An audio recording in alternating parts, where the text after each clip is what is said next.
So, got a couple trail camera videos I want to share with you. Excellent. I think both are pretty cool. I want to get your thoughts on both.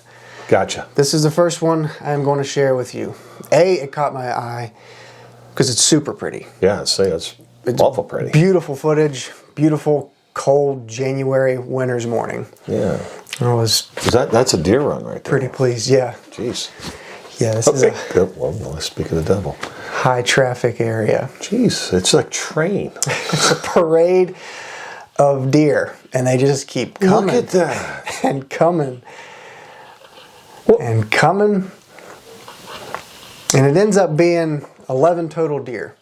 Just within this 30-second clip. There could have been more. All it was. There could have been more after the fact.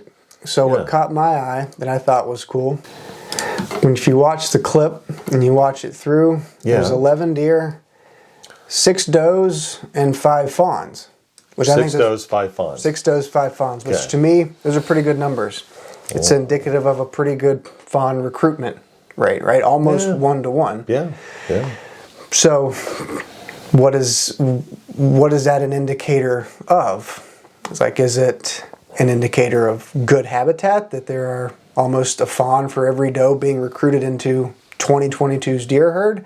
We don't trap or hunt predators, so you can't attribute to that many fawns to predator removal. Or is it just an absence of predators on the landscape? So that was the first thing that caught my eye when I watched this clip. 6 does, 5 fawns. I was like, oh, pretty cool. Good fawn recruitment. And then my mind started turning, and it's late January 27th, in the middle of a cold, hard winter. There's snow on the ground, has been the entire month of January. And the next question I asked was, what are these deer eating every single day? There's a mouths to feed. There's a positive thing, and then there's a negative thing. And if I may, you got how many? 6 does, 5 fawns? Right. Okay. The thing about it is that you figure, let's just say the fawns, let's just say 4 pounds, let's say 3 pounds, 3 to 4 pounds, adult deer 8 to 10, depends on who you ask and stuff like that. So look at the amount of pounds of food per day.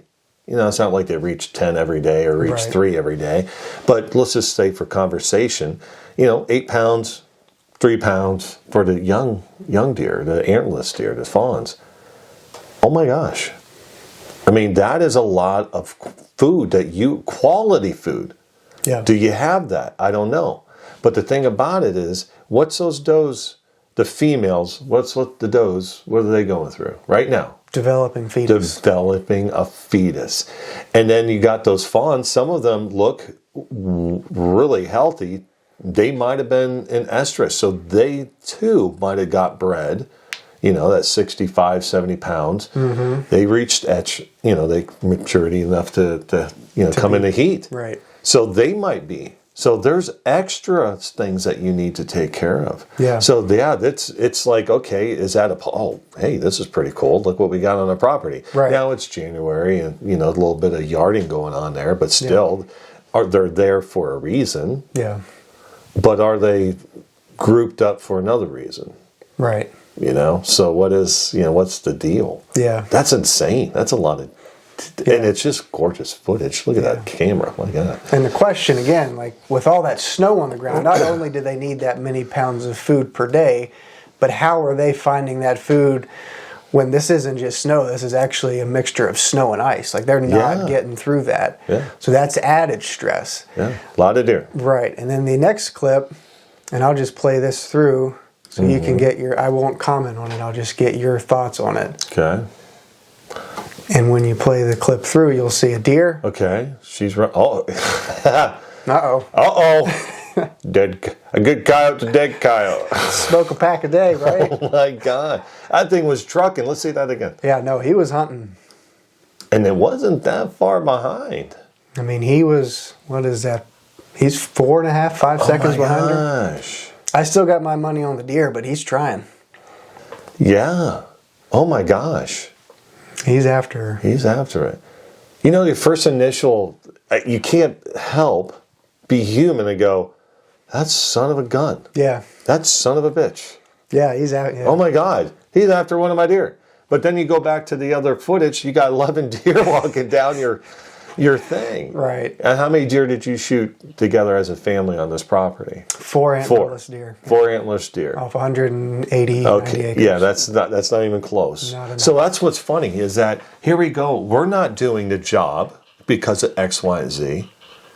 But then as soon as we see a coyote chase after, and that was a kind of a fawn, looked like a fawn. Yeah. It's like, really? Why would we? Is it that big of a deal? We just don't like to see it. We just don't like to see it. That's a good point. Just don't like to see it. And to have a coyote go after a fawn like that, let's just assume it did get it.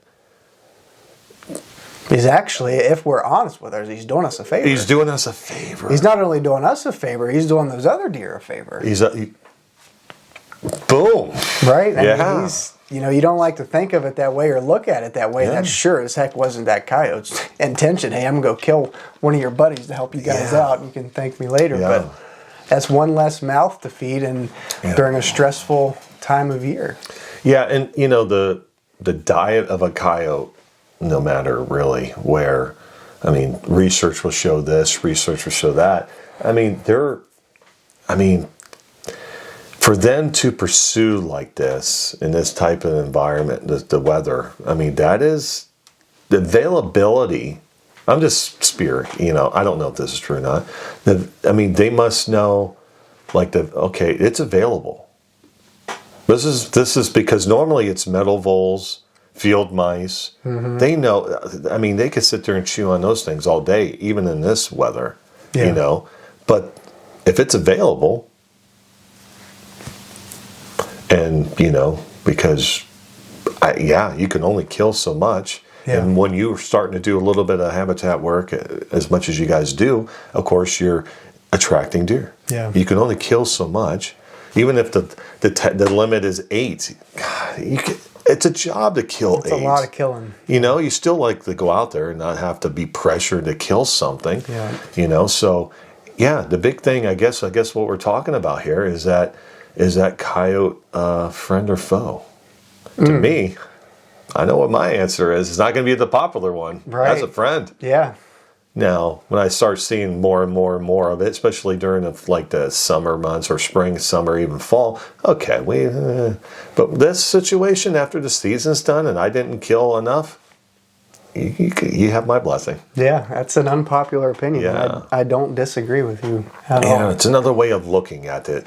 The coyotes, they have such a bad reputation. The weather was bad, so it's their fault. And, they do, sometimes they become a pain in the butt, But at the same time, if you're not harvesting deer, and it's not like a real major problem that you're noticing low populations because of it, I don't know.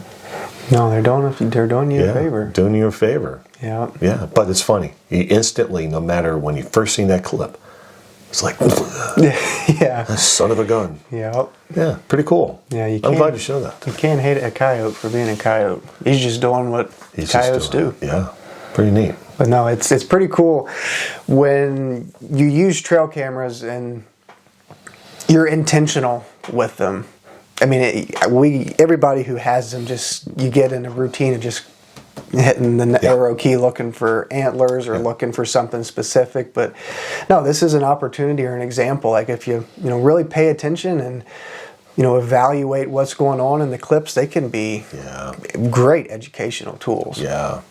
Yeah, and that's the thing too, just real quick, that I'm sure a lot of people anymore are doing a video thing, but if you just had it on still, just a picture, you would have missed all that. Yeah. I think so. Yeah, I think you would have, why is that doe running? Yeah. Okay, I don't know. You would start assuming. But that's why it's like if you have the ability to do on video mode, and how long did you have this for? You make it, even though it's a pain, what was that, 20 seconds video? 30 seconds. 30 seconds. No, see, I do mine on 10. Look what I would have missed. Mm-hmm. Because it wasn't long enough. Yeah. I know that it's a pain to go through all those all the time. 20, 30 seconds. That's a lot of time, especially if you got 100 of them. You got some time invested. But look what you would have missed. Exactly. Wow. Yeah. Pretty cool overall, Cody. It is. Just opens your mind. There's so much that goes on in the woods that we just we either know, we just don't really think about it like this. We know this happens. Yeah. We don't necessarily always think about it, but once you see it and it's right in front of you, then it becomes more real or something that you can learn from and act on in the future. All I know is that I don't have this problem because my property is so well managed. I don't have this. Just perfect. Just something for me to shoot for anyway. I just don't put my cameras up. I just assume it's Garden of Eden. That's right. What you don't know, ignorance is bliss. That's right. Ignorance is bliss. Mine's perfect. That's a good thing. That's pretty cool.